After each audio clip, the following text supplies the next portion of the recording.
Vou pedir uma gentileza que você se coloque em pé e abra sua Bíblia. Vamos dar uma esticadinha. Abra sua Bíblia lá no livro, na carta de Paulo aos Coríntios, na primeira carta de Paulo aos Coríntios, capítulo 1. A gente vai ler do versículo 26 ao 29. Primeira carta de Coríntios, capítulo 1, 26 ao 29. Diz assim a palavra do Senhor: Irmãos, reparais, pois, na vossa vocação, visto que não foram chamados muitos sábios segundo a carne, nem muitos poderosos, nem muitos de nobre nascimento. Pelo contrário, Deus escolheu as coisas loucas do mundo para envergonhar os sábios, e escolheu as coisas fracas do mundo para envergonhar as fortes. E Deus escolheu as coisas humildes do mundo, e as desprezadas, e aquelas que não são, para reduzir a nada as que são, a fim de que ninguém se vanglorie na presença de Deus. Amém? Fecha os teus olhos um minutinho. Pai, nós te louvamos e te agradecemos, porque sabemos que Tu estás aqui. Te louvamos por tudo que já aconteceu até agora, e te louvamos também, e te pedimos que o Senhor fale ao nosso coração através da Tua palavra. Nós oramos em nome de Jesus. Amém. Amém. Obrigado, que você pode se assentar. A gente vem numa série falando sobre a série, o título é Natal. E domingo passado nós começamos a minissérie falando sobre o silêncio de Deus entre o espaço, entre o último capítulo do Velho Testamento, entre o último livro até o novo, primeiro livro do Novo Testamento, onde Deus esteve ausente ou em silêncio por 400 anos, e aí ele decide se manifestar, e ele fala: é chegada a hora. É chegada a hora. Mas nós também estudamos que em todos esses momentos que para nós parecem um silêncio, Deus estava trabalhando. E é assim na nossa vida. Parece que nos nossos silêncios nada acontece. Ninguém se preocupa com a gente, ninguém ouve o nosso clamor, parece que Deus não vê o nosso sofrimento, mas enquanto as coisas estão em silêncio, Deus está trabalhando. E de que forma hoje, a segunda parte dessa minissérie, semana que vem pastor James encerra essa minissérie com o tema Jesus nasceu. Ele nasceu. E hoje o tema da nossa mensagem é quando a graça visita os improváveis. Quando a graça visita os improváveis. Nós acabamos de cantar a música que o pastor compôs, dizendo sobre o impossível, sobre o improvável, sobre aquilo que, não é possível que isso vá acontecer. E Deus, mais uma vez, se a gente olhar a Bíblia, eu me emociono toda vez que eu começo a olhar os personagens da Bíblia, porque em muitos eu me identifico. A Silvinha leu o Salmo 143 aqui, onde Davi rasga o coração em sinceridade, e ele fala: eu estou angustiado, mas eu vou cantar pela manhã. A gente também é assim. Vamos pegar rapidamente alguns exemplos de alguns improváveis na Bíblia, que na verdade a Bíblia de Gênesis até Apocalipse, ela está cheia de improváveis, cheia de personagens como eu e como você, improváveis. Não é possível que Deus vai fazer alguma coisa com esse cidadão. Moisés, diz aqui a lenda que Moisés era gago. A própria Bíblia diz isso, que ele tinha uma dificuldade em falar, em se comunicar. Moisés, ele mata um soldado egípcio, ele foge. E Deus fala: esse é um improvável que eu quero usar. Esse é um improvável que me interessa. Gedeon, que Deus levanta ele e fala assim: olha, você vai libertar o meu povo de Israel. Ele fala: Senhor, quem sou eu? Eu sou o menorzinho, a minha tribo, o meu povo a minha parentela é a menor, eu não tenho forças. Quem sou eu, Deus? Deus fala, é você o improvável que eu quero usar. Davi era esquecido pelos seus irmãos, era o mais novo, aquele que ninguém dava valor, desprezado. E esse pequeno e esse desprezado, Deus olha e fala assim, é esse que eu quero usar. É esse que eu quero tornar segundo o meu coração.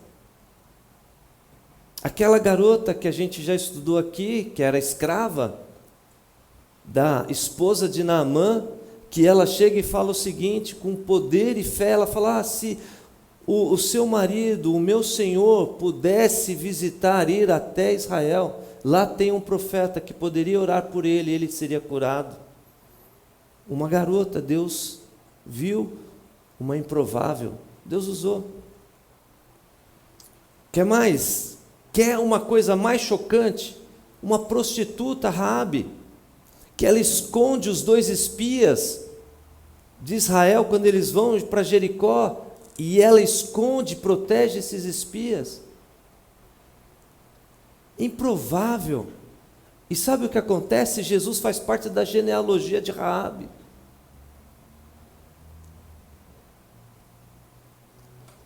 Que é mais improvável do que 12 discípulos, pescadores, personalidades, um mais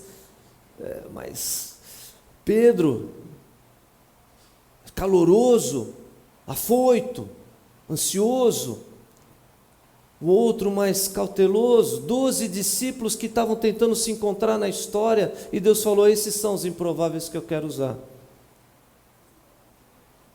Um dos maiores atributos de Deus é o seu grande amor em gerar milagres em situações, em pessoas que nós consideramos improváveis. Sabe o cartaz que tem aqui na nossa igreja, na porta da igreja? Diz, proibida a entrada de pessoas perfeitas. E eu vou completar, e aos improváveis, vocês são todos bem-vindos. E aos improváveis, nós todos somos bem-vindos. Eu sou um improvável. Eu sou improvável. Eu não era para estar aqui. Eu sou fruto de um milagre de oração. Minha mãe, com 5 meses, foi correndo para o hospital, gestação. O médico falou, olha, infelizmente não temos nada a fazer. O meu pai falou, nós temos Deus. E eles dobraram o joelho e falaram assim, Deus, se o Senhor preservar a vida desse menino, nós vamos fazer de tudo para que ele possa ser um canal de bênção, um pregador, e me dedicaram a Deus, ainda na barriga da minha mãe. Eu sou um total improvável, eu sou fruto de um milagre, de algo impossível, improvável aos olhos dos homens. Você é um improvável. Pastor James fala aqui sempre que quando nós vamos à ceia, aqui tem uma reunião de ex. E se o pastor me permitir, aqui tem uma reunião de improváveis. Talvez alguns de nós não estivéssemos aqui se não fosse a graça de Deus, a graça que alcança os improváveis. Lucas 1 não é apenas uma história bonita sobre 2 mulheres, 2 ventres, improváveis. Lucas 1 é o capítulo onde Deus começa a virar a página da história, depois de um período de silêncio. Sabe quando um improvável começa a virar a sua página? Quando Deus fala, chegou a hora. Chegou a hora de mudar aquilo que era improvável na sua vida. O ventre estéril de uma senhora idosa, Isabel, de um lado, uma senhora idosa, a esposa do sacerdote Zacarias, já idosa, improvável e estéril. Não apenas idosa, mas estéril. Você fala, é improvável. Dr. Márcio está aí, a medicina falaria, uma senhora idosa e estéril, olha, bem provável que ela não possa gerar filhos. E uma menina adolescente, virgem, conceber e dar à luz ao Espírito Santo, improvável. Você fala, não é possível.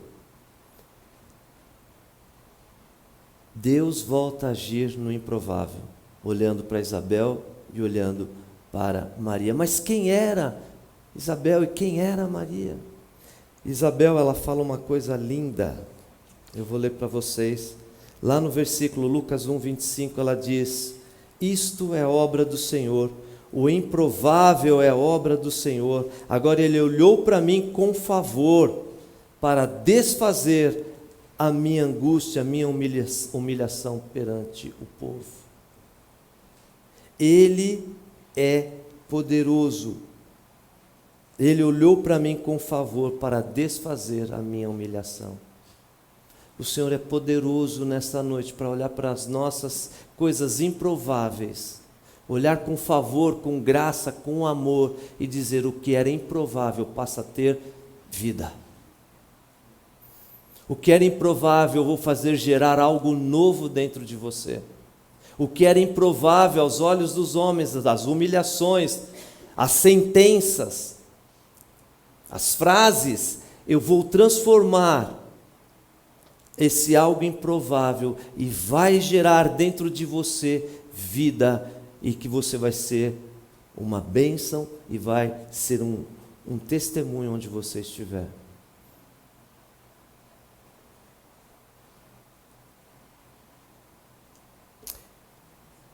A gravidez de Isabel marca o fim do silêncio, e a gravidez de Maria inaugura a salvação. 3 coisas rapidinhas que eu queria compartilhar com vocês. A primeira, Deus pode começar algo novo, mesmo quando parecer tarde demais. Deus pode começar algo novo, mesmo quando aos nossos olhos a gente fala é tarde demais.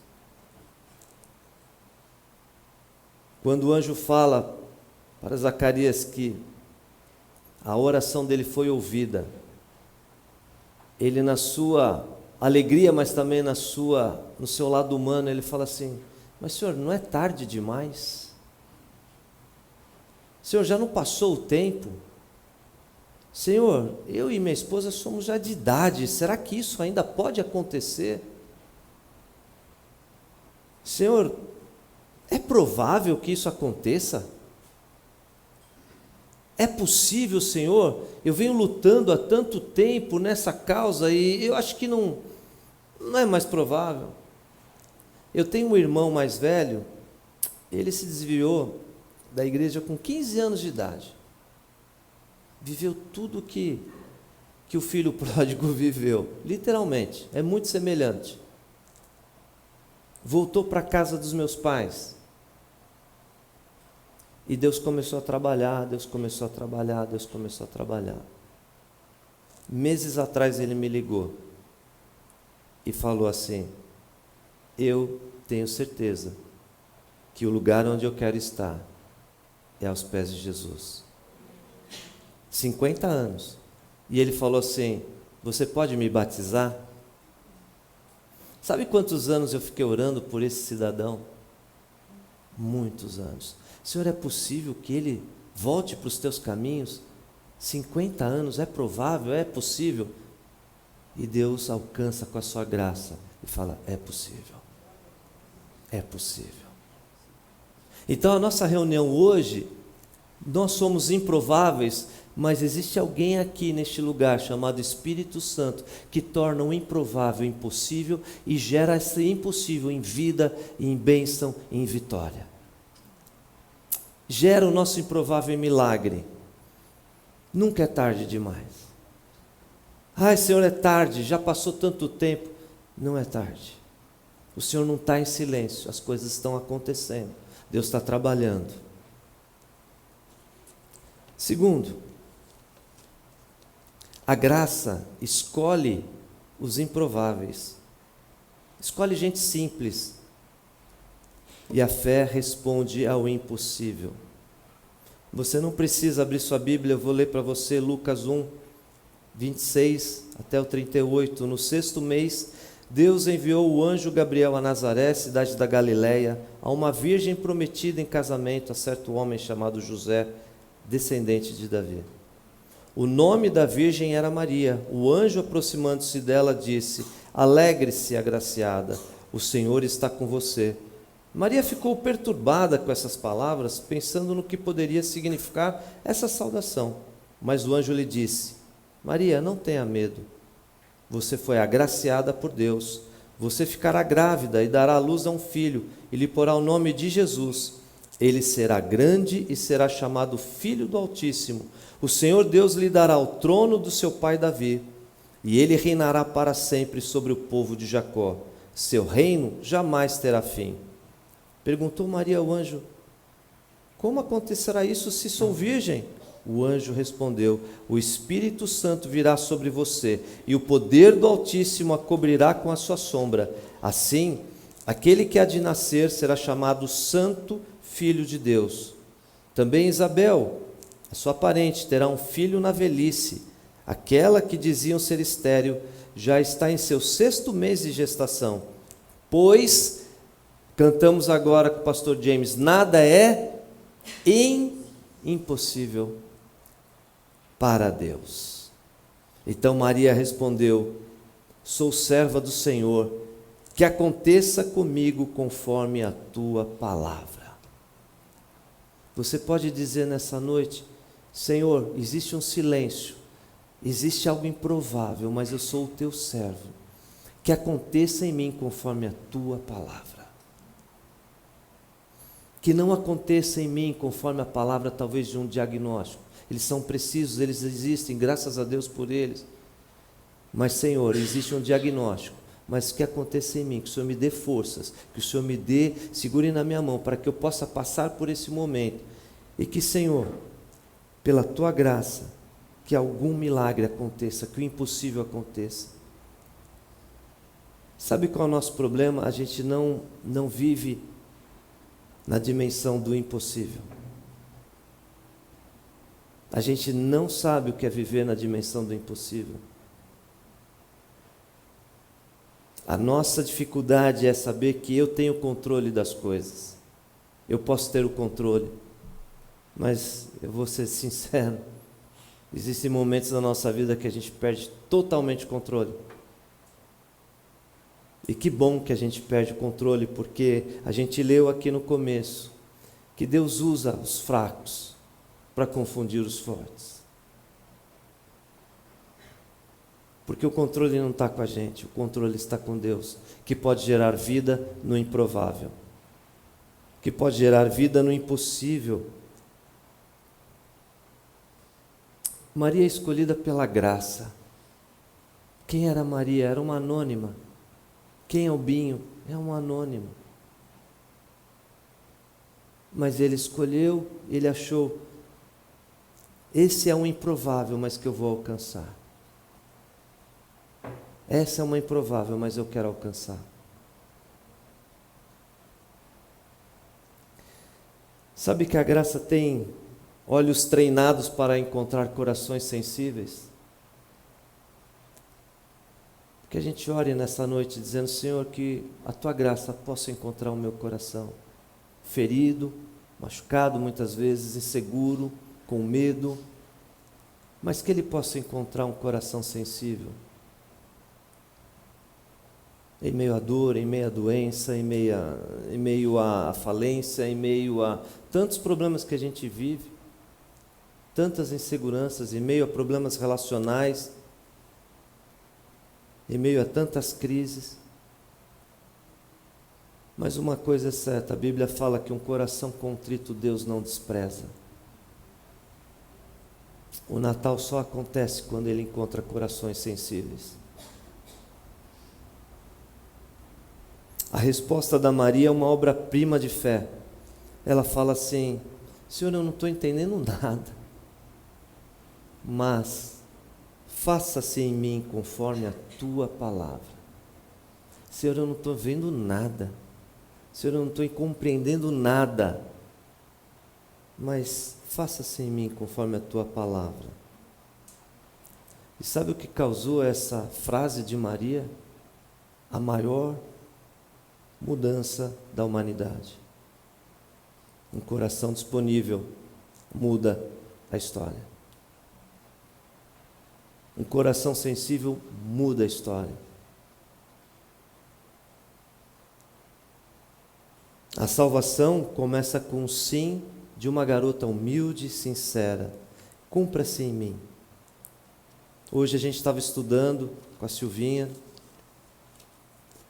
E uma das coisas que a gente falou é: nós temos sentido a dor do outro. Senhor, cumpra-se em mim o teu querer. Não para que eu resolva os meus problemas, mas que eu possa entender e ter a sensibilidade que a minha vida pode ser um canal de bênção para quem estiver do meu lado, um canal de cura, um canal de transformação, porque eu disse sim, cumpra-se em mim a tua palavra. A gente falou domingo passado que muitas vezes a gente está olhando para as mãos de Deus e não para o rosto de Deus. E quando a gente fala, cumpra-se em mim a tua palavra, o teu querer, a gente está olhando para o rosto de Deus e dizendo: Senhor, eu sou um total improvável, eu sou um fracasso. Eu não consigo dar um passo se não for a tua misericórdia, a tua graça. Mas nessa noite, que eu e você, a gente possa dizer: Senhor, eu tento resolver tudo da minha forma e está tudo errado, Senhor. Mas eu quero ser um coração disponível para a tua graça. Terceiro e último, quando nos aproximamos das pessoas certas, o nosso propósito desperta. Quando Maria vai ao encontro de Isabel, a Bíblia diz que João, no ventre de Isabel, ele se mexe. Sabe o que aconteceu aí? O primeiro culto do Novo Testamento. O primeiro culto. Sabe por quê? Jesus estava presente. Jesus estava presente. Isabel profetiza e Maria adora.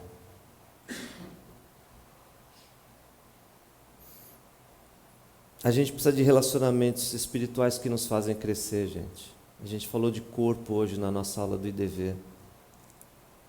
Quando Maria se encontra com Isabel, uma fala: o Senhor olhou para mim na minha velhice, o Senhor me concedeu essa alegria, essa honra, esse prazer de receber e trazer ao mundo aquele que ia preparar o caminho.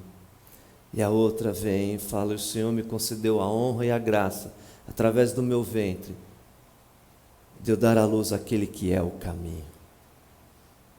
Uma prepara o caminho, a outra gera o caminho. Isso é Natal. E a pergunta é: o que Deus tem gerado na gente? O que Deus tem gerado na gente? Maria disse, quando recebe aquele abraço de Isabel, ela tem o cântico de Maria e diz: minha alma engrandece ao Senhor, o meu espírito se alegra em Deus, meu Salvador, pois atentou para a humildade da sua serva. De agora em diante, todas as gerações me chamarão de bem-aventurada, pois o Poderoso fez grandes coisas em meu favor. Santo é o seu nome, a sua misericórdia estende-se aos que temem de geração em geração. Eu vou chamar os irmãos do louvor aqui à frente.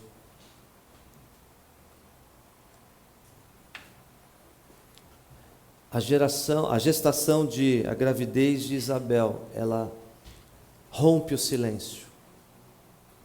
Ela rompe o silêncio. Porque após um período tão longo de silêncio, Deus fala assim: chegou a hora. Chegou a hora. Isabel, você dará à luz ao filho, aquele que vai preparar o caminho. Chegou a hora. O caminho vai ser preparado. Meu irmão, chegou a hora. Deus está preparando o caminho. O improvável está acontecendo, Deus está preparando. Ah, mas o que eu estou gerando? Chegou a hora, Maria, você está gerando a salvação. Como é duro a gente passar a vida da gente e falar assim, o que eu estou gerando? E aí você olha e fala, será que eu estou gerando vida? Ou será que eu estou gerando os meus afazeres, os boletos para eu pagar, criar os meus filhos? Amém, isso é muito digno, irmãos. Ninguém está falando que não é digno, é muito digno. Mas eu queria levar vocês para a gente refletir nessa noite. O menino Jesus está sendo gerado. Existe um ventre disponível. E a gente está falando de disponibilidade. O seu ventre está disponível? O seu coração está disponível? O teu intelecto está disponível? O teu braço está disponível? As tuas palavras estão disponíveis para trazer salvação para esse mundo? Você está disponível? Você está disponível para falar, Senhor, oh Senhor, cumpra-se em mim a tua palavra? Ou você está disponível para dizer, Senhor, me ajuda a resolver o problema que eu tenho para resolver amanhã, segunda-feira? Quando a gente entende que o que está sendo gerado em nós é algo do Espírito Santo, todas as demais coisas ficam em segundo plano. Mas a gente não pode sair daqui e dizer assim, ah Senhor, obrigado porque o Senhor morreu na cruz do Calvário, o Senhor se entregou por mim. Mas Deus fala assim, mas você está disponível? O teu interior está disponível? Tem um lugar aí dentro de você para mim, para que você possa gerar vida e salvação?